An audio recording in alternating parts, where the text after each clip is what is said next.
A big welcome back, everyone, to the Evidence-Based Hair Podcast. This is Season 5, Episode number 5. The Evidence-Based Hair Podcast was produced for the hair loss practitioner, and for all those who wish to dive into the fascinating and ever-changing world of hair loss. It was created for practitioners around the world who care for people with all different types of hair loss. Each week I'll review a handful of different studies that are changing how we think about hair loss. I'll introduce them to you, help you make sense of them, and I'll give you my thoughts on just how a given study might change how we diagnose or treat hair loss. These are studies in all different types of hair loss: androgenetic hair loss, alopecia areata, telogen effluvium, scarring alopecia, chemotherapy-induced hair loss, trichotillomania. The Evidence-Based Hair Podcast was produced by the Donovan Hair Academy, and it was created to help all those who help all those with hair loss. It was created for educational purposes and shouldn't be considered a substitute for medical advice.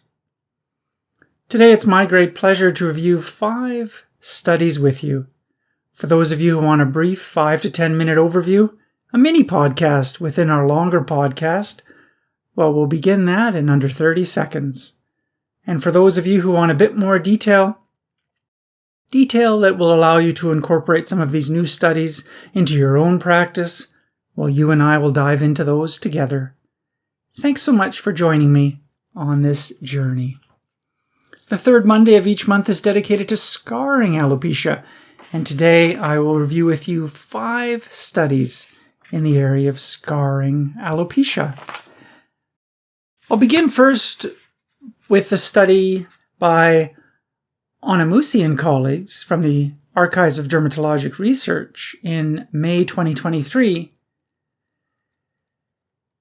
Have you ever wondered what factors are associated with good outcomes in central, centrifugal, cicatricial alopecia? Well, this nice study shows us that natural hairstyles, use of hooded dryers, and the use of metformin in those with diabetes is associated with good outcomes in CCCA, and those with scaling and pustules may have a worsening. This is data from a retrospective study of about 100 patients followed for a year or longer. So we'll take a look at this very nice study of CCCA, a type of scarring alopecia that commonly affects Black women. Then we'll take a look at a study by Jackson and colleagues in the Journal of the American Academy of Dermatology from July, looking at CCCA in males. Do you see CCCA in male patients? Well, it's certainly not very common. The authors here report 17 males with CCCA, and 82% of them didn't have high-risk hair care practices such as braids, locks, cornrows, relaxers. But 2 of these 17 patients had locks, braids, or cornrows. 1 had used chemical relaxers, and 1 had a history of hair coloring. So a nice study documenting the existence of CCCA in males and some of the epidemiologic factors that go along with CCCA in males. And the authors raise the possibility that CCCA in males may be underdiagnosed. And there's a number of reports coming out now looking at CCCA in males. This is by far the largest of these types of studies. And then we'll go on to look at a nice study by Melo and colleagues in Dermatology Practical and Conceptual, July 2023.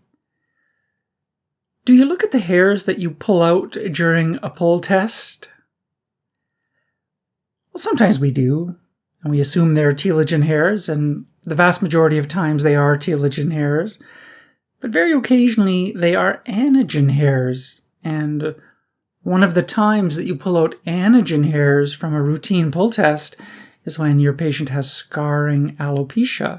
And this very nice study looks at a patient with Lichen planopilaris and documents a positive anagen pull test. And we'll take a look at this nice report together, a nice reminder that not all hairs that come out of the scalp are telogen hairs on clinical examination. Sometimes they are anagen hairs, and if they are pretty normal anagen hairs with a bulky root sheath around them, you may want to consider a scarring alopecia. Then we'll take a look at a very nice study looking at the relationship between erosive pustular dermatosis and skin cancer. Do you see patients with erosive pustular dermatosis who have histories of non-melanoma skin cancer? Do you see them develop non-melanoma skin cancer? Well, prior studies in the literature have been small. Case reports, a study last year had 6 patients. But here we have 80 patients, 53 males, 27 females, mostly white patients. 50% had a history of skin cancer before their diagnosis of erosive pustular dermatosis. 50% developed skin cancer after their diagnosis of erosive pustular dermatosis. 77% of those cancers after diagnosis were squamous cell carcinomas, 15.9% were basal cells, and 5% were atypical fibroxanthomas. 28% had more than one skin cancer. And in 50% of patients who developed a skin cancer, the cancer appeared in the first 3 years. And so we'll take a look at this very nice study looking at this relationship between erosive pustular dermatosis of the scalp and skin cancer. This is a very large study, the largest of its kind so far, and really gives us a lot of valuable information and reminds us that we should probably be performing surveillance in patients with erosive pustular dermatosis, because skin cancer can develop in quite a large proportion of patients.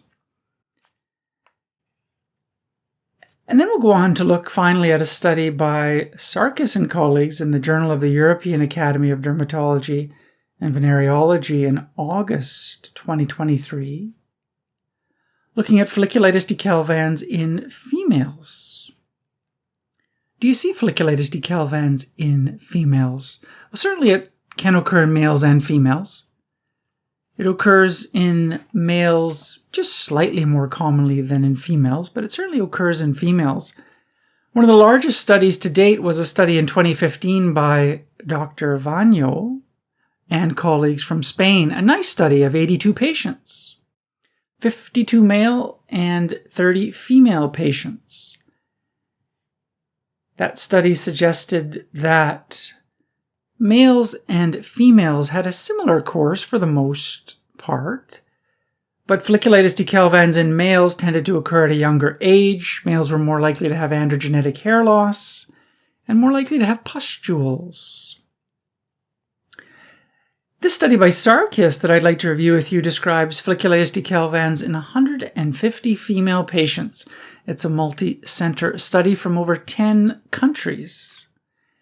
The average age of patients here was 38.9, 88% had Caucasian hair, 12% had Afro-textured hair. In 81% of patients, the vertex was involved, 42% had involvement of the mid-scalp. And the point of this paper is to raise the possibility that folliculitis decalvans in females is more symptomatic, more severe, more widespread on the scalp. And they come to those proposals by reviewing their data with the data from Dr. Vañó's study.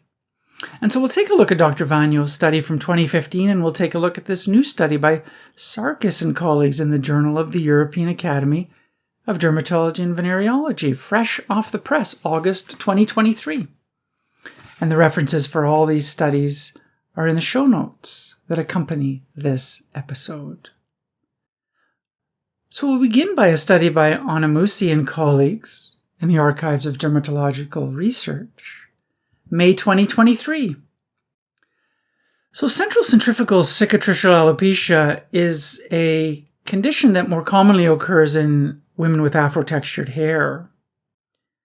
And some of the old literature suggests that maybe 2%, 3%, 5% of black women will develop CCCA, but more recent studies suggest that it may be up to 25% of women with 25% of black women may develop CCCA.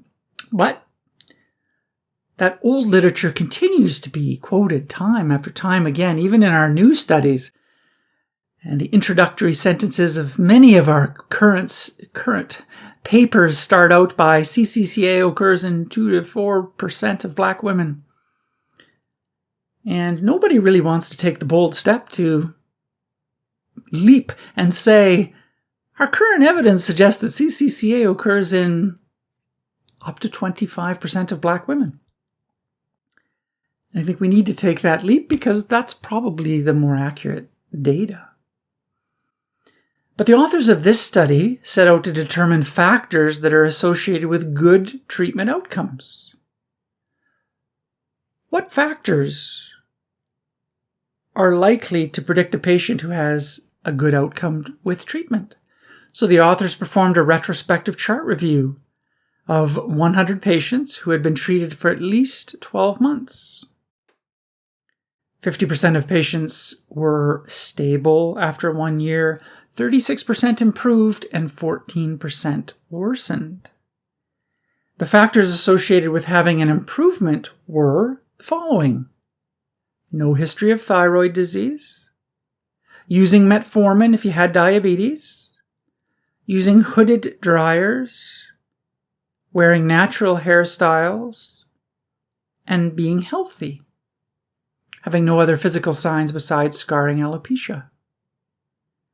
And so those are the factors associated with good outcomes, particularly helpful information: natural hairstyles, hooded dryers, use of metformin in the setting of diabetes predicts good outcomes.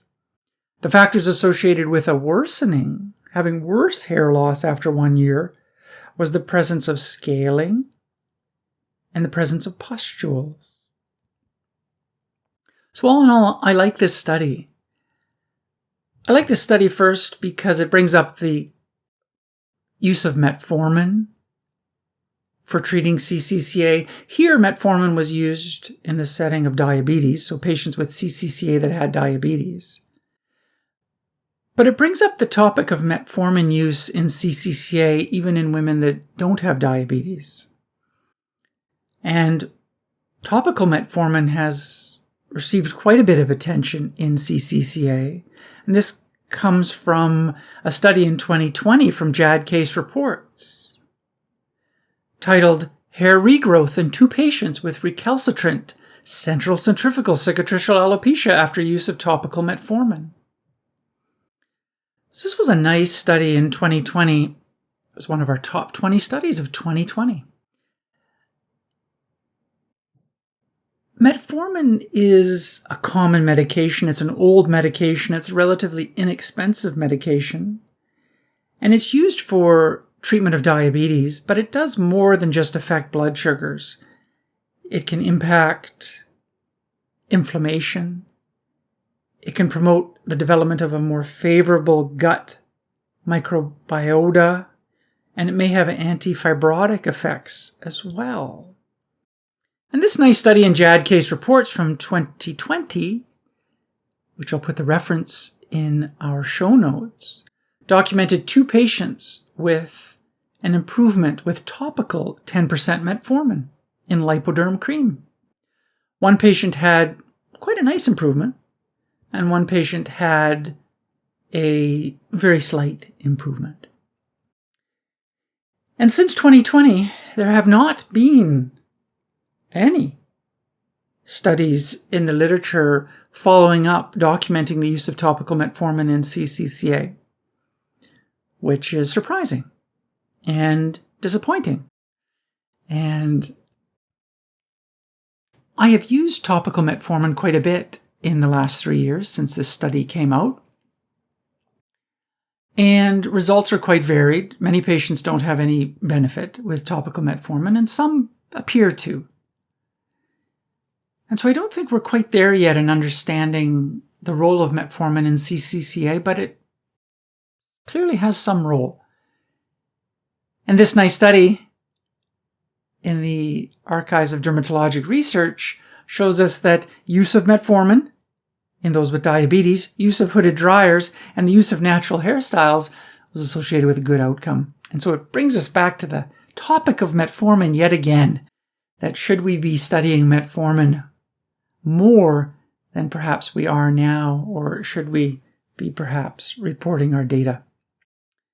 I think this is really valuable. There's a lot in CCCA that we don't understand. There's some evidence that diabetes is increased in CCCA, but some studies suggest that it's not. And so clearly we need some good studies about the use of metformin in CCCA, but I really liked this particular study. I certainly advise my own patients to consider doing less for at least 6 to 12 months if they have a diagnosis of CCCA. Wearing hair naturally, limiting the use of relaxers, both chemical and heat. And that's open to some debate. Not all practitioners feel that way. But it does appear that CCCA is due to some underlying genetics, of which some of it hasn't been worked out well, but we understand a little bit about it. But there seems to be some trauma to the hair follicle, along with that genetic predisposition that sets the ball rolling to develop CCCA. And that trauma may be different for different patients. It may be chemicals, it may be heat, it may be other factors that cause hair follicle trauma and lead to the steps that cause scarring alopecia. But very nice study. We move on now to another study in CCCA, now a study of CCCA in males by Jackson and colleagues in the Journal of the American Academy of Dermatology, July 2023. One of the largest studies of CCCA in males. Now, CCCA more commonly occurs in females, but it can occur in males. And this study seeks to describe some of the demographic features of CCCA in males. In this study, they describe 17 males, ages ranging from 30 to 72. Most patients were Black or African American. But what the authors point out here is that 82% of patients didn't have a history of high-risk hair care practices like relaxers, braids, cornrows. But 2 patients had a history of locks, braids, cornrows. 1 had a history of chemical relaxer or texturizer use, and 1 had a history of hair coloring. None of the patients in this study had type 2 diabetes, which has been proposed to be an associated factor in some studies, but not all studies in women. 3 patients had a history of latent tuberculosis. Hard to know what to make of that, but it's interesting. And 3 of 17 patients that there was a history of latent tuberculosis. Whether that has relevance is not entirely clear.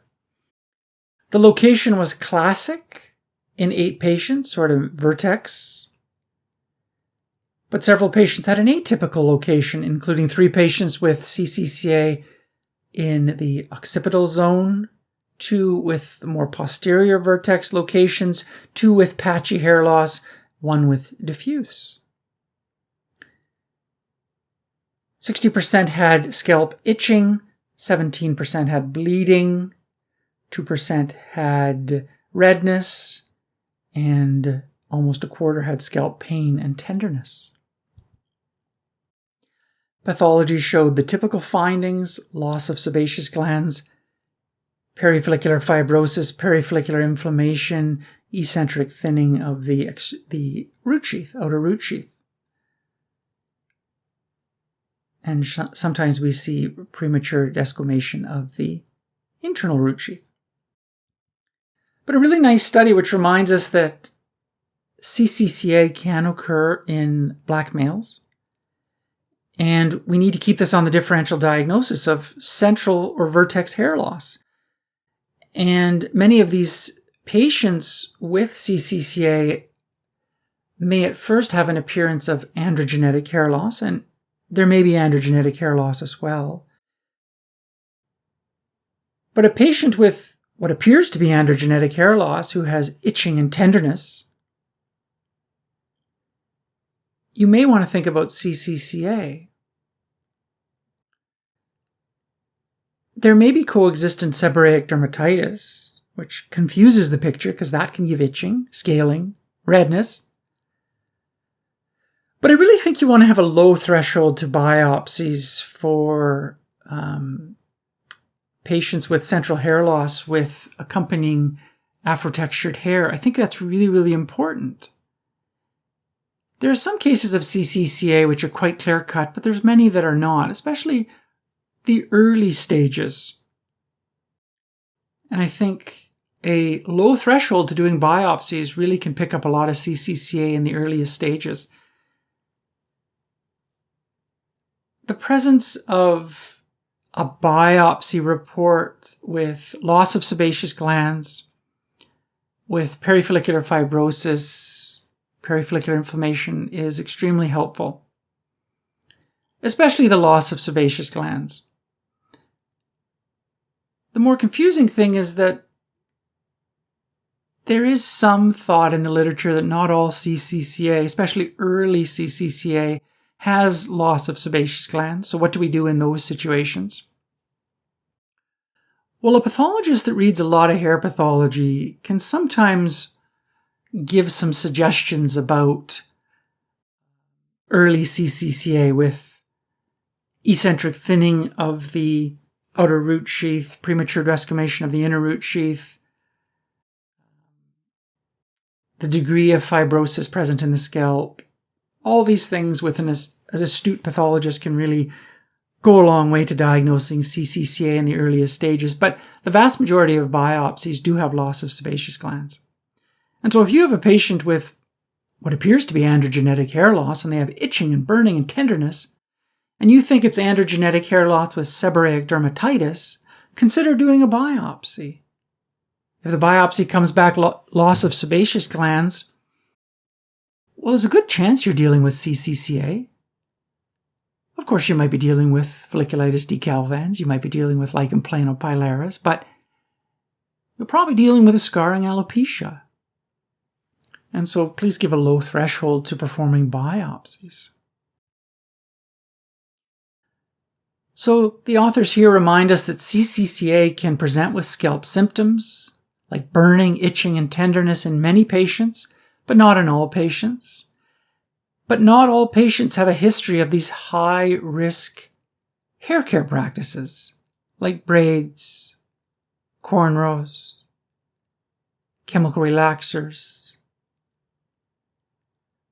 And the histology often shows loss of sebaceous glands, but may not in all cases. So, one of our largest case series of CCCA in males to date. Really like this. And a lot more reports of CCCA in males are coming out, and you'll see many in the literature when you dive in. This happens to be the largest. So we go on now to a nice study by Melo and colleagues, positive Anagen pull test predicting Lichen planopilaris activity in Dermatology Practical and Conceptual, July 2023. So you know that hair grows in the anagen phase, and then it sheds in the exogen phase. Normally, we do not see anagen hairs when we pull hairs gently on a person's scalp when we're seeing them in the clinic. The hairs that a patient sees in the shower, on their brush, on their clothing, in their food, in their refrigerator, those are generally telogen hairs. It's rare to see anagen hairs. Even patients who think they have anagen hairs, it's rare that they're anagen hairs. I make it a habit of looking at hairs that patients bring in or send in or mail in, and I make it a habit of looking at hairs in the clinic. You can simply take a hair, use your dermatoscope to look at the hair and tell if it's an anagen hair or a telogen hair. An anagen hair generally has its root sheath around it. It has this big, bulky, whitish material symmetrically encircling the hair. It's not the gunky, sticky stuff that may be seen with sebopsoriasis or a highly inflammatory reaction on the scalp where you can get gunk stuck to the scalp. This is a symmetrical, whitish, milky whitish material around the hair shaft. And that's the external root sheath. If you want to see an anagen hair, you can simply reach up and pull one of your own hairs out, but you'll have to pull really hard. But if you pull really hard and you see a hair with kind of a whitish blob at the end, that's probably an anagen hair, provided you pulled hard enough. If you were very gentle, is a good chance it's a telogen hair. But if you pull hard and then take your dermatoscope and look at that hair, you'll see an anagen hair. It's a great way to learn what an anagen hair is. But we don't normally see anagen hairs if we gently pull patients' scalps. But this nice report by Melo describes a 32-year-old male with Lichen planopilaris. The authors did a pull test, and what was revealed on the pull test was anagen hairs. It's a very nice, short report, free online. Do check it out. And you can see trichoscopy of Lichen planopilaris showing the typical perifollicular scaling. And you can see these nice anagen hairs that the authors removed from the scalp with their whitish, grayish material around the hair shaft. Relatively symmetrical. In other words, the blobby material on one side is pretty much the same as the blobby material on the other side. So it's not just debris, it's actually cellular material. And the patient had a biopsy confirming Lichen planopilaris. And so the authors here remind us that the extraction of anagen hairs is not common. And if you see anagen hairs, then you may want to consider a scarring alopecia. And what I would add here is relatively normal looking anagen hairs.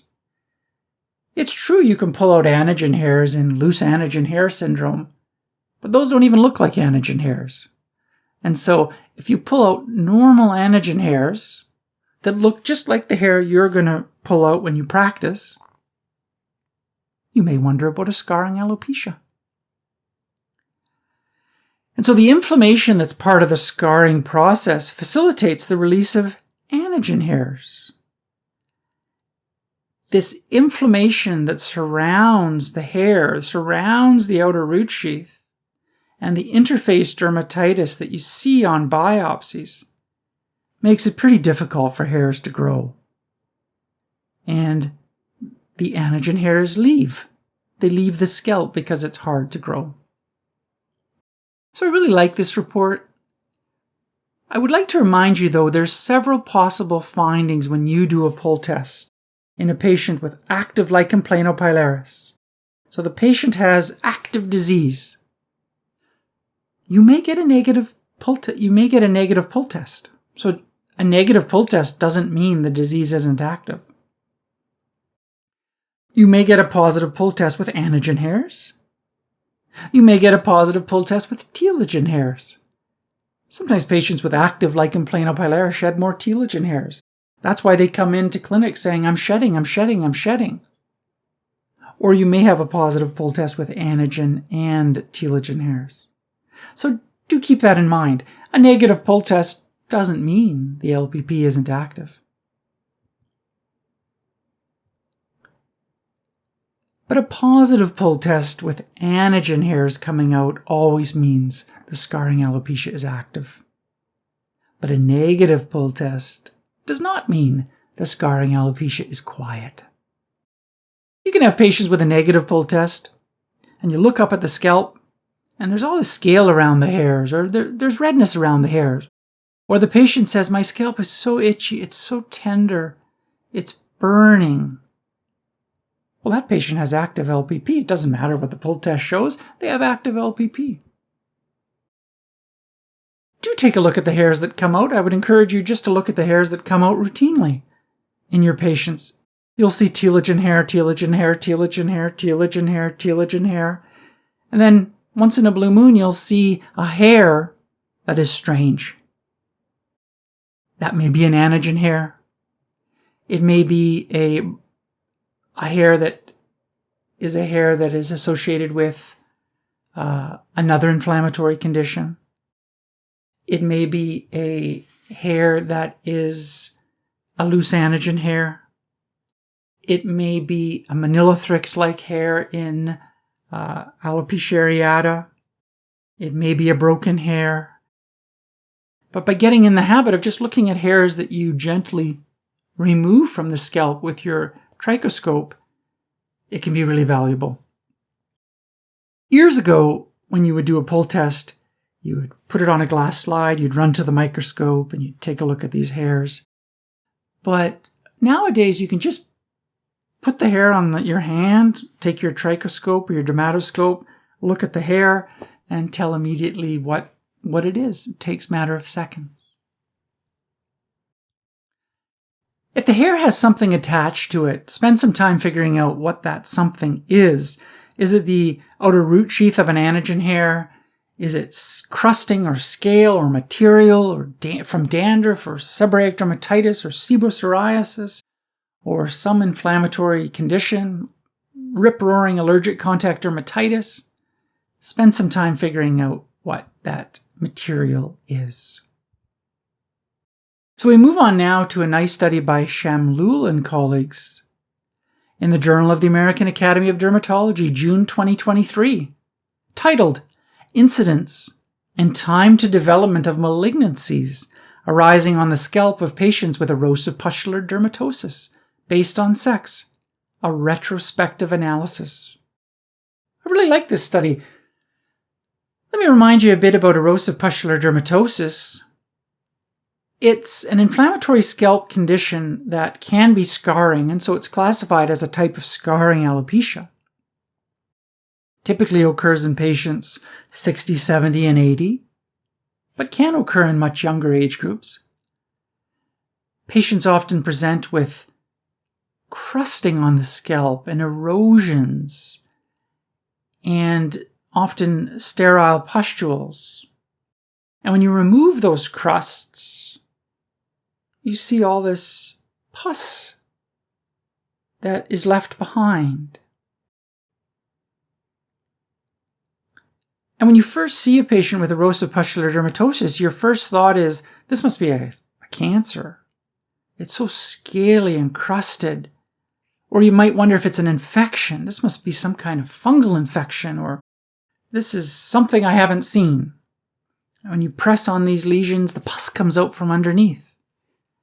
And there may be erosions on the scalp. That's erosive pustular dermatosis. There are many triggers of erosive pustular dermatosis, including infections, trauma, inflammation, topical therapies, and oral medications. These are triggers that are thought to facilitate the development of erosive pustular dermatosis. In 10 to 15% of cases, erosive pustular dermatosis may be due to an infection like zoster, shingles. In 25% of cases, there may be a history of trauma like surgery, liquid nitrogen, burns, skin grafting, hair transplants. Inflammation might trigger the disease, like inflammation from contact dermatitis from a hairpiece, or inflammation from radiation or a sunburn. Topical therapies like imiquimod for treating skin cancer, Topical minoxidil has been reported, topical tretinoin, topical latanoprost. And a variety of drugs or medications can also trigger erosive pustular dermatosis. Nivolumab, gefitinib, and others. So there's been diagnostic criteria that have been proposed for erosive pustular dermatosis. There's atrophic or sun-damaged skin with erosions or pustules or scales and crusts. No specific pathology, no infectious agent. You've ruled out mimicking conditions. It has a chronic course leading to scarring alopecia. And it generally has a really good response to topical clobetasol, strong class 1 steroids. So in some ways it's a diagnosis of exclusion. You want to rule out a variety of mimicking conditions, for which there's several. But it's important to be aware that you don't just biopsy erosive pustular dermatosis and say to the pathologist, is this erosive pustular dermatosis? Because it doesn't have specific histopathology. So the pathologist may say, if you're thinking erosive pustular dermatosis, this very well could be. It responds incredibly well to clobetasol, as well as other treatments have been described, calcineurin inhibitors. But the response, even in a month, can be dramatic, with clobetasol used twice daily, along with shampoos that help lift scale, including salicylic acid-based shampoos with warm compresses to encourage this scale to come off. The response can be just dramatic. There's been reports of an association between erosive pustular dermatosis and skin cancer.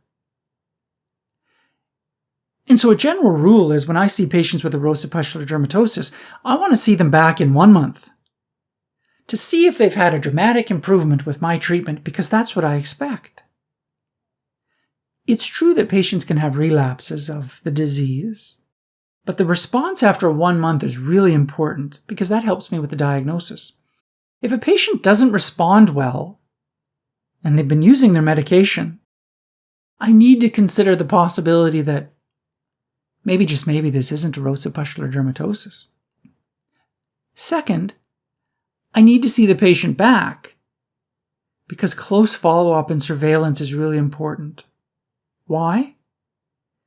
Because some of these patients may develop skin cancer of various kinds. And you need to get a patient with erosive pustular dermatosis into a program of surveillance. So I see them back at 1 month. If they're doing great, I'll see them back at 3 to 5 months.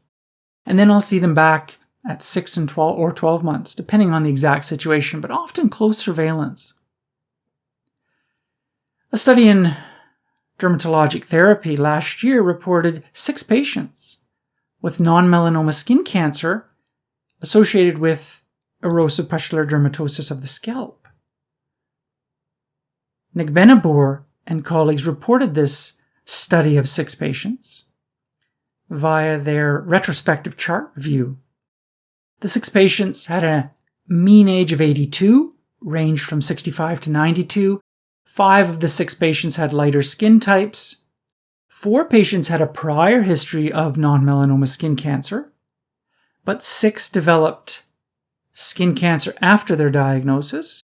In 4, it was squamous cell carcinoma, and in 2, it was basal cell carcinoma. That was a nice study, and is similar to other reports that have dotted the literature, small studies, case reports, and there has been reports and anecdotal sharing of information that some patients with erosive pustular dermatosis have had non-melanoma skin cancers that have been metastatic and have led to the death of the patient. But studies have been small, and the exact relationship hasn't been really clear. But here we have a study by Shamloul and colleagues in the Journal of the American Academy of Dermatology in June, reporting a very nice study, a retrospective study of their data with erosive pustular dermatosis. So they set out to evaluate the incidence and the time to development of malignancies in patients with erosive pustular dermatosis. They looked at data from the year 2000 to 2021, and they included 80 patients. A very large study, the largest of its kind to date. 53 males, 27 females. Most patients were white, 77 of those 80 patients.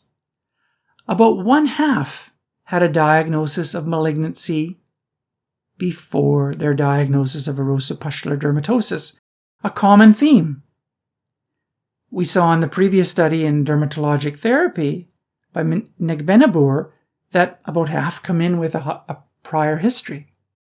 Not surprising, these are generally patients that are a little bit older with lighter colored skin. Many will have histories of skin cancer. But 55% of patients developed a skin cancer after their diagnosis of erosive pustular dermatosis. Most patients were males. 72.7% of the patients that developed a skin cancer were males. And of the cancers, 3/4 were squamous cell carcinomas. 15.9% were basal cell carcinomas. Atypical fibroxanthoma was present in 5% or 2 patients. And 1 patient had pleomorphic dermal sarcoma. Just over 1/4 of patients had more than one skin cancer, 28.8%.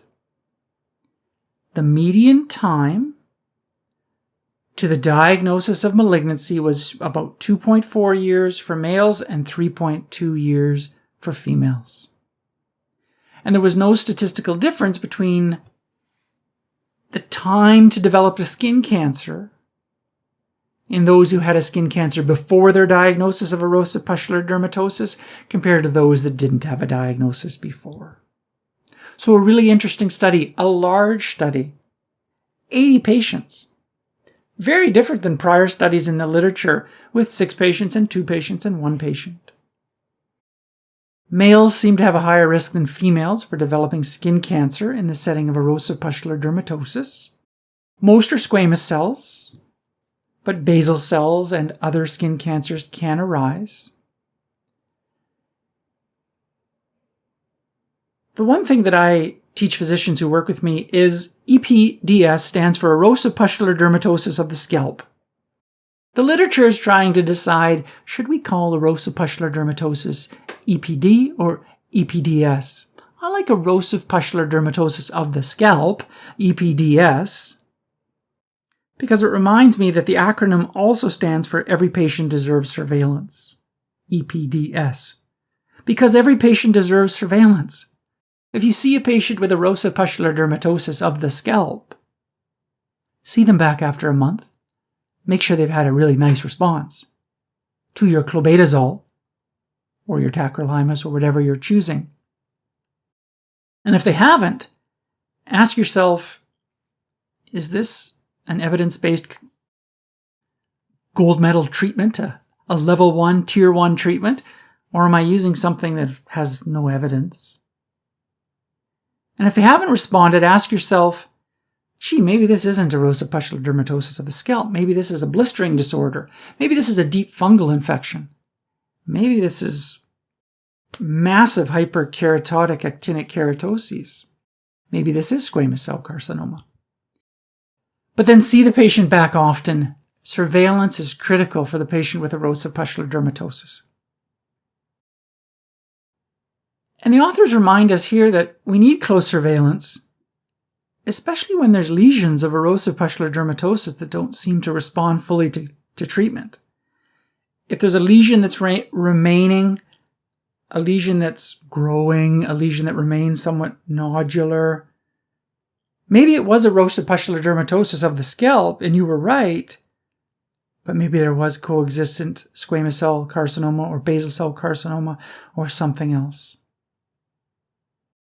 50% of these patients are likely to develop a skin cancer in the first few years. And overall, about 80% of patients with erosive pustular dermatosis are predicted to develop some kind of skin cancer in their journey. Before, after. So thinking skin cancer is essential in the patient with erosive pustular dermatosis because it is going to be part of their journey in at least 80% of patients. There is a lot of number 50s in this study. 50% of patients had skin cancer before their diagnosis. 50% have skin cancer after their diagnosis. 50% of cancers develop within 3 years. And all in all, the authors propose that erosive pustular dermatosis of the scalp may be a marker of sun damage. And we need to be thinking about non-melanoma skin cancer and other skin cancers in this particular disease. So finally, we end with a very nice study by Sarkis and colleagues titled Folliculitis Decalvans in Women, a retrospective, multi-center study of 150 patients. Multi-center, 10 different countries were involved in this study, 150 patients. In the world of folliculitis decalvans, that is a huge study. So folliculitis decalvans is a scarring alopecia that affects males and females. It's certainly not as common as Lichen planopilaris. It's certainly underdiagnosed, but probably 1 in 15,000 people have folliculitis decalvans. Males tend to be slightly more affected than females, and in some studies the ratio is 1.5 to 1, in some studies 2 to 1, some studies 3 to 1, but just slightly more common in males. Patients often present with a folliculitis that scars, and so it's often misdiagnosed as folliculitis. But then there's areas on the scalp that are found to be leaving behind a patch of scarring, and someone puts the two together and realizes maybe this isn't typical folliculitis. But patients often have itching and burning and tenderness and sometimes bleeding, and they wake up with blood on their pillow. And crusting may be present. It often affects the vertex of the scalp. And there's often, in males, androgenetic hair loss present. So here we have this nice study in the Journal of the European Academy of Dermatology and Venereology. But before we review the Sarkis study, let's talk about a study which predated this, Dr. Vañó's study from 2015 in the same journal, titled Folliculitis decalvans, a multi-center review of 82 patients. Really important to understand Dr. Vañó's study. It was a very nice study, the largest of its kind, up until Sarkis published their paper. But it is a study that the authors Sarkis and colleagues reference. So we need to understand Dr. Vañó's study. In 2015, Dr. Vañó and colleagues set out to retrospectively review their data of folliculitis decalvans management and demographic features in patients from Spain. There was 82 patients in their study, 52 males, 30 females. So there were males and females in this study. Mean age was 35. The vertex was the most common site. No significant comorbidities in this patient group. Itching, pain, tufted hairs, pustules were part of the disease in some patients, but not in every single patient. What Dr. Vañó found is that compared to females, males were more likely to have a younger age at the time of diagnosis, by about 10 years, more likely to have pustules, more likely to have androgenetic alopecia, and more likely to have a family history. And that was pretty much it. Males and females had a similar prevalence of pain in the scalp, similar prevalence of tufted hairs, similar prevalence of severity grading. In other words, the disease was just as severe in females as it was in males. If you're not familiar with folliculitis decalvans grading, let's just speak about that now. Grade 1 folliculitis decalvans means the largest patch is less than 2 centimeters in diameter. Grade 2 means the largest patch is somewhere 2 to 5 centimeters. And grade 3 means the largest patch has a diameter of 5 centimeters or more. In this study by Dr. Vañó and colleagues, 40% had grade 1, 40% had grade 2, 20% had grade 3. And grade 1 disease was pretty similar in males and females. Grade 2 disease was pretty similar in males and females. Grade 3 was pretty similar in males and females. So that's important. We're going to come back to that when we talk about the Sarkis study. So Sarkis and colleagues performed a retrospective study assessing folliculitis decalvans in females.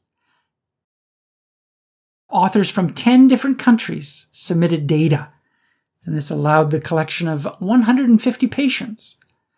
The mean age of disease here was 38.9 as the age of onset. Similar to Dr. Vañó's study, 88% of women in this study had Caucasian hair, 12% had Afro-textured hair. These were women from Brazil that had type 5-6 skin with the Afro-textured hair. The vertex was involved in 81% of patients, and the mid-scalp was involved in 42% of patients. 93% had scalp redness, 90% had itching, 60% had pustules, 54% had pain. Treatments included topical antibiotics in 73%, oral antibiotics in 71.8%, topical steroids in 59%, and steroid injections were used in 45% of patients. So was folliculitis decalvans in women more severe than in males? Well, the authors compared their data in the 150 women to the 2015 Dr. Vañó study. And they propose that folliculitis decalvans in females is more severe, more widespread, and more frequently has pain, itching than in males. So Sarkis and colleagues look at the 2015 Vañó study, and they find that their 150 female patients have a greater prevalence of other autoimmune scalp diseases going on, a more likely location on the vertex, more likely location on the mid-scalp. They propose that grade 3 severity was more common in their study. In Dr. Vañó's study, it was around 20%. Here, 53% of their 150 patients had grade 3 disease. Itching and pain were more common as well. So it's an interesting study. It's the largest of folliculitis decalvans to date. But it's hard to know with 100% certainty if the clinical features of folliculitis decalvans in women are different than in males. This study didn't set out to compare folliculitis decalvans in males. It set out to evaluate folliculitis decalvans in females. But certainly there's a suggestion that it's different in females, and probably it is. But the data they compare to is the 2015 Vañó study. So there's limitations in doing this. So first, Sarkis and colleagues compare all their data to a mixed group of males and females when they look at the Vañó study. So they don't look exclusively at the female data from the Vañó study. And the thing not to forget is that Dr. Vañó didn't find any differences between males and females in terms of itching and pain or severity. But it was a smaller study.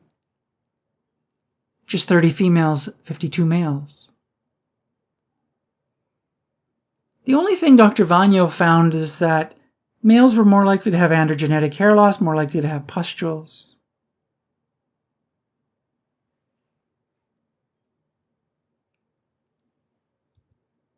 And so it would seem that it's possible that females with folliculitis decalvans have a different type of folliculitis decalvans than males.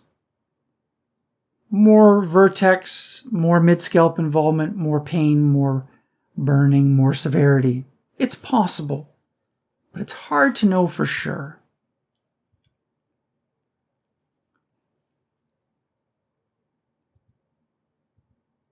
Clearly, we don't have all the answers here.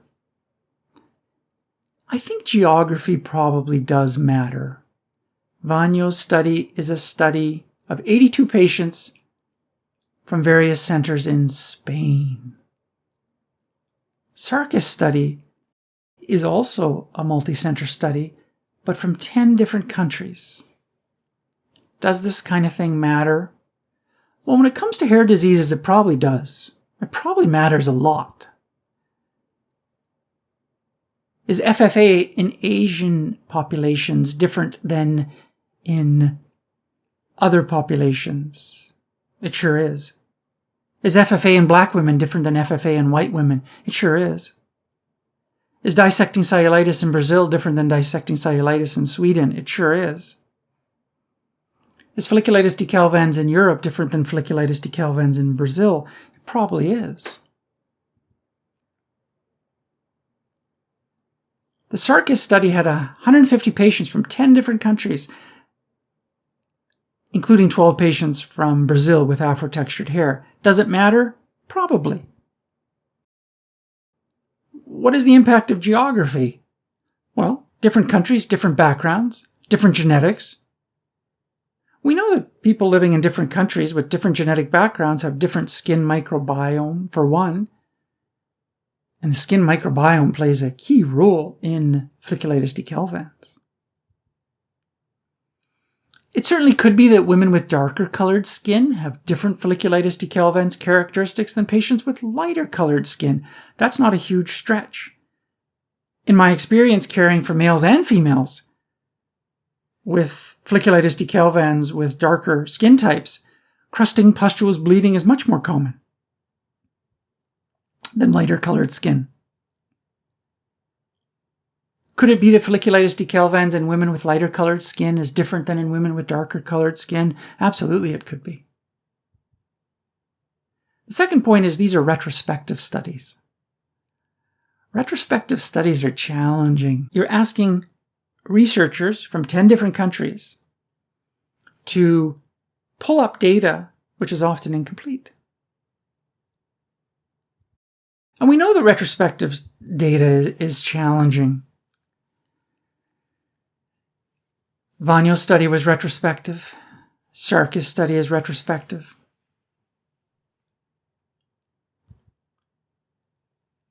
So we're comparing two retrospective studies, each with their own set of limitations. Could these impact the results? It sure could. But all in all, there's some degree of suggestion here in this very nice study that maybe, just maybe, folliculitis decalvans in females more commonly affects the mid-scalp, has quite a high incidence of pain, tenderness,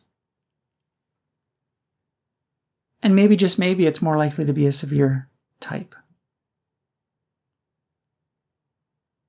I think we need more data, comparative data from other studies, other authors. That's how good science is done. But this is a really nice study. 150 patients with folliculitis decalvans. That's a pretty heroic effort. And I think this is wonderful that we now have a study like this. To build their case that folliculitis decalvans is more severe in females, the authors state that steroid injections were performed in about 45% of patients in their study, much higher than in the Vañó study, where it was performed in only 15% of patients.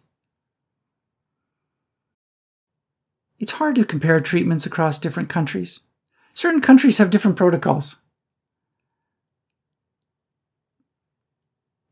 Protocols for various diseases. There's a lot more this protocol than that protocol in certain countries. There absolutely are country-specific protocols for treating diseases. 100% there are. You speak with colleagues from Poland or Sweden or Brazil or Australia. You'll hear common themes. We don't do that here. We do that here. So there is some regional specific treatment protocols. And that plays into a study like this. So when 45% of patients in the Sarkis study get steroid injections and only 15% in Vañó's study get steroid injections, it's tempting to say, wow, so many patients got steroid injections in the Sarkis study. Must be severe disease. It's hard to make that conclusion. There's these regional differences. But all in all, it's a really nice study. It would be wonderful, as an extension, to compare folliculitis decalvans data in women from Brazil with darker skin types to women with lighter skin types. That would be extremely helpful. I'm sure there would be differences. I suspect that the phenotype in darker skin types has a chance of being more severe. Certainly in Canada, many of our patients with darker skin types, males and females, are more likely to have significant redness that persists, pustules, and larger areas or greater severity. So I think that's a something that could be done. As I mentioned last week, I'm a splitter, not a lumper. So when I think of folliculitis decalvans, someone says the word folliculitis decalvans to me, there's a folliculitis decalvans phenotype in different scenarios. There's folliculitis decalvans in white males that's different than in skin of color. Same in women. There's a folliculitis decalvans associated with Staph aureus. That's the most common, but there's a folliculitis decalvans associated with other organisms. There's a folliculitis decalvans associated with Lichen planopilaris, the Lichen planopilaris folliculitis decalvans phenotypic spectrum.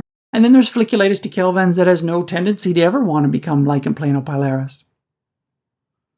And then there's folliculitis decalvans associated with drugs, like the EGF inhibitors. There's all these phenotypes of folliculitis decalvans, and so there's not one type of folliculitis decalvans. So is it a big stretch to think there's a folliculitis decalvans in women of lighter colored skin that's slightly different than folliculitis decalvans in darker skin types? Not really. Is it possible that there's a different type of folliculitis decalvans in women than in males? Absolutely, it's possible.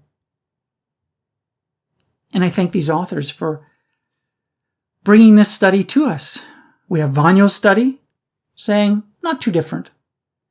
Males and females are fairly similar. Males have more pustules, males have more androgenetic hair loss, but not too different. We have this study by Sarkis saying it's different. How wonderful it would be for those 82 patients from Dr. Vañó's study, where there doesn't seem to be too many differences in males and females, to be compared 10 years later to see where things are at. Do females from Vañó's study go on to develop more severe disease? Who knows? Very nice study. The Sarkis study is not so much a study looking at treatments and how well treatments work. The Vañó study did look at that. The Sarkis study says this is the treatments that were used. It doesn't give us an indication of how well they were used. But it is a very nice study giving us a sense of some of the features of folliculitis decalvans in females. And I thank the authors for this very, very nice study. And so that brings us to the end of Season 5, Episode 5. I thank you so much for joining me today. We reviewed a very nice study by Onamusi and colleagues in the Archives of Dermatologic Research, Clinical factors associated with good outcomes in CCCA included the use of natural hairstyles, the use of hooded dryers, and the use of metformin if patients had diabetes. Scaling and pustules predicted poor outcomes. We looked at the largest study of CCCA in males, 17 males in the study by Jackson and colleagues in the JAAD from July. We looked at a very nice study by Melo and colleagues discussing the positive Anagen pull test. We don't often see Anagen hairs when we gently pull hairs, but when you do, consider the possibility of a scarring alopecia. The interface dermatitis makes it hard for those precious hairs to grow and they fall out. And so to see what an Anagen hair is, pull hard on your own hairs and look under your dermatoscope and see what they look like. You'll come to realize very readily what an Anagen hair looks like. And then gently pull your hair and see what a telogen hair looks like. And you'll become quite good at differentiating Anagen and telogen hairs. Then we looked at a nice study by Shamloul and colleagues in the JAAD from June, looking at erosive pustular dermatosis and the risk of skin cancer. A very nice study of not one patient, not two patients, not 8 or 6 or 10, but 80 patients, 53 males, 27 females. 50% had a history of skin cancer before their diagnosis of erosive pustular dermatosis. 50% went on to have skin cancers after their diagnosis of erosive pustular dermatosis. And in 50% of patients, the skin cancer arose within the first 3 years in those that developed a cancer. Mostly squamous cell, but some basal cell, and others as well. Then we talked about this very nice study by Sarkis and colleagues, folliculitis decalvans in 150 females, and we talked in depth about Sarkis study and Vañó's study. Important to be aware of both. Sarkis proposing that folliculitis decalvans in females is more severe than in males, potentially, more likely to affect the midscalp and vertex, more pain, more itching, greater prevalence of severe grade 3 severity. Vañó's 2015 study suggesting it doesn't seem to be different in severity in males and females, and not too different in symptoms. And so that brings us to the end of today's episode. Before I leave, I would like to remind you about the evidence-based hair fellowship for those that are interested, and I thank everyone for their interest. If you're a hair loss practitioner, perhaps a dermatologist or hair transplant surgeon, or family physician that sees hair loss, or cosmetic physician, or if you're a resident or trainee or fellow, and you'd like to dive in and study hair loss in greater depth with me, you might consider applying for our evidence-based hair fellowship. Deadline is December the 1st, 2023. We meet virtually once a week for 87 weeks from January 2024 to August 2025. It's a fun and intensive program that helps mold and sculpt participants into a hair loss expert with knowledge and skills to engage in lifelong, evidence-based, patient-centered practice. It's a unique program that trains participants how to problem solve and how to think critically in this world of hair loss. You'll be solving problems. You'll be thinking inside the box, and you'll be thinking outside the box during your time in the program, with the hope that this all becomes second nature when I say goodbye at the end of August 2025. And we start the second iteration in January 2026. Details about the program and everything you need to know about it are found on our website at donovanmedical.com/Donovan-Hair-Academy, or on our YouTube channel at Donovan Medical. You'll see an introduction to the program there. But that's it for this week. Next week we're back. It'll be the last Monday of the month of August, and we are talking about a potpourri of different studies that have been published in the last few months, and I hope you'll join me then, and I look forward to seeing you then. Thanks again for joining me today. Bye for now.